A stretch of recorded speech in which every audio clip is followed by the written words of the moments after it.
It was to be an introductory book on Wicca, my own self-important response to Silver Ravenwolf's Teen Witch, written by a teen. I worked hard, and I wrote more than 20,000 words before college got in the way. Of course, it was also around that time that I began to come slowly to the realization that, in fact, I did not know everything there was to know about Wicca. I discovered eBay and acquired my first copies of Gerald Gardner's Witchcraft Today and The Meaning of Witchcraft. They were dense and convoluted and foreign. I didn't recognize my Wicca here, though these books still felt important. This wasn't just candles in my bedroom and a never-ending parade of lackluster drum circles and public rituals. This was a secret witch cult. I also met other Wiccans for the first time, people who had been at this longer and did things differently from me. I read more and read books that hadn't been available to me before.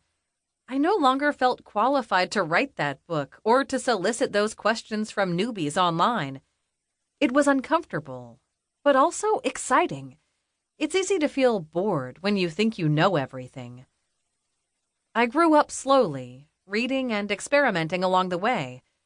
Eventually, once I knew for sure that there was more than what was in the books, which had started to feel like the same book over and over again, I sought out a teacher and a coven.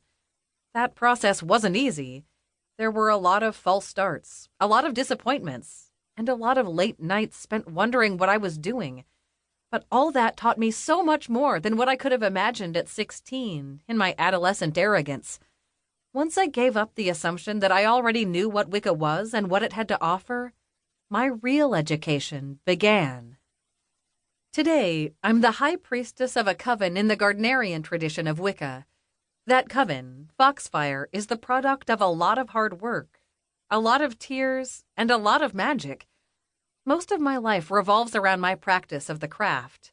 Training students, organizing circles, practicing magic, conducting research into our history, exploring other kinds of witchcraft, and, as always, writing. I've been blogging about my own involvement in Wicca for more than 10 years.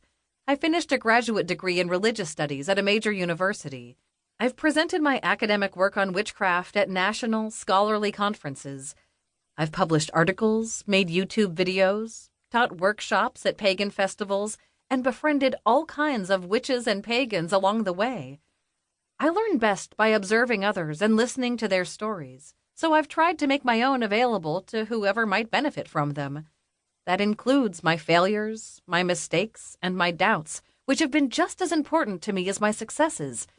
In turn, I like to stay involved with a lot of different kinds of witch communities, and I've seen a lot happen over the decades.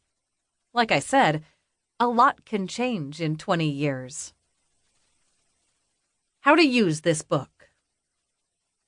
I'm writing now because much of what I hear, read, and see in current conversations about Wicca, online, in new books, and out in witchcraft communities, reminds me of my own teenaged assumptions.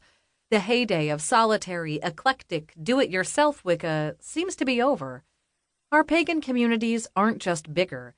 They're also more diverse and complex. Wicca is often still the entry point for many new pagans and witches, but there's so much more available and so much more easily accessed. People move on from Wicca sooner, or they never consider it to begin with. Sometimes this is genuinely because they belong elsewhere. Wicca is not and has never been for everyone. But other times, it's because they assume that Wicca is fundamentally lacking depth, lacking longevity, lacking relevance, or lacking self-reflection. Had I stopped where I was as a teenager, assuming that I knew everything and had seen it all, I probably would have come to agree and left myself. But in seeking a traditional Wiccan coven, I learned that the Wicca I'd studied in books wasn't the full picture. Maybe it wasn't part of the same picture at all, and the Wicca I came to love wasn't even included in most treatments of Wicca or popular discussions. Everyone seemed to think the traditional covens were gone, or else they never knew about them to begin with. What had once been the dominant strain of contemporary witchcraft seemed to be slowly disappearing. When other witches and pagans spoke about Wicca, especially when they spoke disparagingly, I didn't recognize